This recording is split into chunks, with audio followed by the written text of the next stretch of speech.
Welcome to the Slop Temple. We pray this video helps.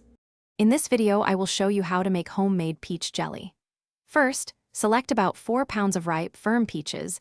They should smell fragrant and feel slightly soft. Next, gather all your canning equipment. You will need canning jars, new lids, rings, a large stock pot, a jar lifter, and a funnel. Make sure everything is thoroughly cleaned and ready for the next steps.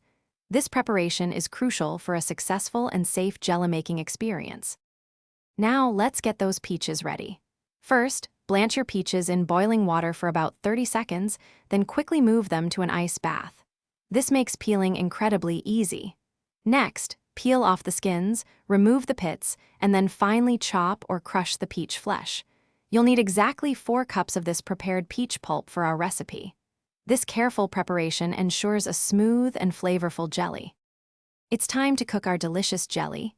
In a large, heavy-bottomed pot, combine your 4 cups of peach pulp, 1/4 cup of fresh lemon juice, and 1 package of powdered fruit pectin. Bring this mixture to a full, rolling boil over high heat, stirring constantly. Quickly add 5½ cups of granulated sugar, stirring until it's completely dissolved. Boil hard for exactly 1 minute, then remove from heat. Almost there. First, sterilize your canning jars and lids by boiling them for at least 10 minutes. Carefully ladle the hot jelly into the hot sterilized jars, leaving 1/4 inch of headspace at the top.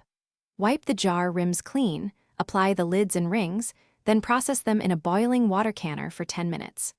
Let the jars cool undisturbed for 24 hours, then check for proper seal before storing your beautiful homemade peach jelly. Thanks for watching. Consider subscribing if we helped you.